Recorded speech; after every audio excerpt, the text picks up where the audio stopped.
Hello and welcome to another episode of Blogs by Zara. I'm Zara Brimby and you're listening to a week in women's and men's sport in Australia.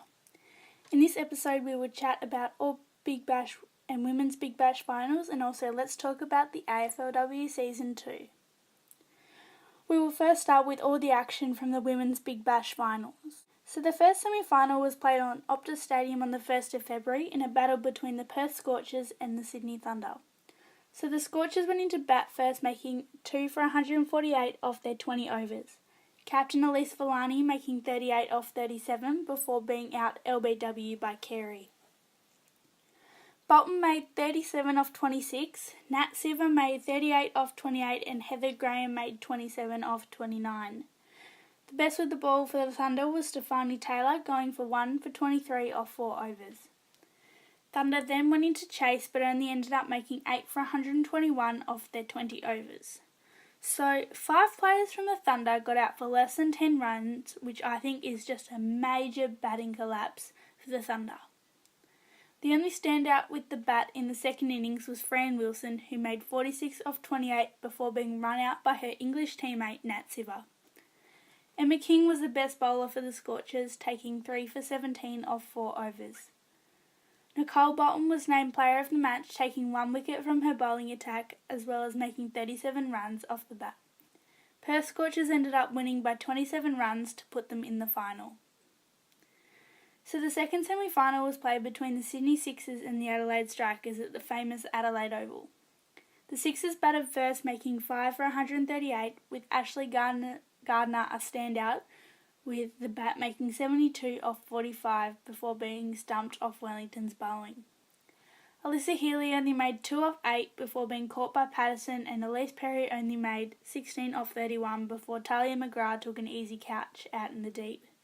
Sophie Devine took 2 wickets while Shute, Bates and Wellington all took 1 each. After the break, the Sixers came out to bowl to defend their total of 138, with Sarah Alley taking 4 wickets for 18 runs, also bowling 1 maiden over in her spell. Top scorer for the Strikers was Tammy Beaumont, making a half-century from 46 balls before being caught by Sarah Coit. 4 Strikers players, including McGrath, Patterson, Wellington and Saville, all made ducks in their attempt to reach the final against the Perth Scorchers. It wasn't meant to be for the Adelaide Strikers, with the Sixers cruising to a 17-run win. So, on Sunday the 4th of February, it was the day of the WBBL final against the Scorchers and Sixers. Balani won the toss and elected to bat, but a major batting collapse made them reach the 20-over mark all out for 99. Now, I find this surprising in a final. So, none of the Scorchers players made above 20 runs with the bat, but it just shows that how one game you come out firing and dominate, then the next game you fall flat and make hardly any runs. Sarah Coit was the standout for the Sixers, taking 3 wickets for 17 runs, earning herself player of the match.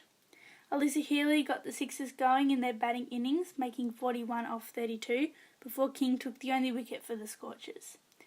Ash Gardner came in and made an unbeaten 22 not out, while Elise Perry hit a 4 off the last ball of the 14th over to get her to 36 not out to secure the Sixers, with the winners have been well deserving of the win by winning 10 games and only losing 4. Now, let's move on to the finals for the men's Big Bash. So the Hurricanes and Scorchers played each other in the first semi-final on Optus Stadium after the women's semi-final. Scorchers won the toss and sent Hurricanes into bat. Matthew Wade was a standout with the bat, making 71 off 45 before being caught by Kelly off Bresnan's bowling. Ben McDermott made an unbeaten 67 off 30 to give the Hurricanes a 4 for 210 off their 20 overs. After the break, the Scorchers came into bat with a target of 211.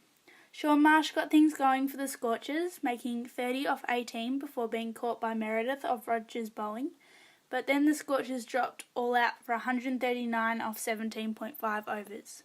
Dan Christian and Tom Rogers taking 4 and 3 wickets respectively. Matthew Wade made player of the match after the Hurricanes defeated the Scorchers by 71 runs to put themselves in the final. So the next semi-final was the Melbourne Renegades and Adelaide Strikers at the Adelaide Oval. Strikers went into bat first, with Travis Head making an unbeaten 85 off 43. Jake Weatherall making 57 off 43 before being caught off Pollard's bowling. Trueman, Manny, Bravo, Woodemouth and Pollard all took 1 wicket each, with Joe Minnie the best figure for the Renegades with 1 for 21 off 4 overs. After the innings break, the Renegades came out to bat with Marcus Harris top scoring for the Renegades with 45 off 29 before being caught by Weatherall of Heads bowling. Tom Cooper made an unbeaten 36, but it wasn't enough. So this just goes to show you how close it was. So the Renegades needed 3 runs off the last ball to win and 2 to go to a super over. Kieran Pollard was on strike looking to hit a boundary but missed everything, and they ran 1 run to let the Strikers into the final against the Hurricanes by winning by 1 run. There was a massive celebration all around the ground as Adelaide had secured a home final to face the Hurricanes on 2 days later. So, the men's Big Bash final was played between the Strikers and Hurricanes on Adelaide Oval. Strikers went into bat with Jake Weatherall leading the way, making 115 off 70 before being caught by Bailey off Christian's bowling. Travis Head made an unbeaten 44 to get the Strikers to 2 for 202. Hurricanes bowlers were very expensive during the innings, with the best economy coming from Tom Rogers for 30. And Jofra Archer and Dan Christian taking 1 wicket each. The Hurricanes then came out to bat, opening with Darcy Short, who made 68 off 44 before being caught by wicketkeeper Alex Carey. Peter Siddle was a standout with the bowl, taking 3 for 17 off 4. The Hurricanes couldn't quite reach their target, only making 5 for 177 and falling by 25 runs. Jake Weatherall won Player of the Match with his century and helped his team to be crowned BBL 07 champions. Okay, now let's talk about the first round of the AFLW Season 2. So, round 1 started with the rivals of Collingwood and Carlton last Friday night. The Blues got off to a flyer at the end of the first quarter. It was 13-6 in favour of the Blues. By the end of the half, it was Carlton leading by 6, 3-1 to 2-1. The game was a very physical one, with Sarah Darcy copping a 2-match ban for kicking Hosking in the groin. Neither team scored a goal in the third quarter, with it being a very physical midfield contest, but 3 points were scored by Carlton to take the lead to 9. The fourth quarter didn't get much easier on the field, with only 1 point coming from Collingwood to let the Blues win by 8. In this hard-fought game, the Blues just found themselves on top, but Collingwood came out of the game with more kicks, handballs and disposals, but couldn't transfer that into points. Chloe Malloy was a standout for the Pies in her debut, standing up when they needed her in the back line. So the second game was played between Melbourne and GWS on Saturday afternoon, with it being another close one to start out the season. The Giants led at the end of the first quarter, 2-1. The second quarter was still going the Giants' way, 3-1. But after half-time, it was starting to go Melbourne's way, only down by 5 points at the end of the third.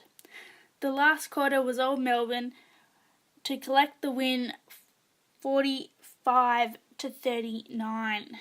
Daisy Pearce was a standout for Melbourne, racking up 19 disposals, and Elise O'Day collected 17 disposals. Game 3 on Saturday night was a grand final rematch between the Adelaide Crows and the Brisbane Lions. This game was played on the Crows' home deck, but the Lions started to crawl to the top.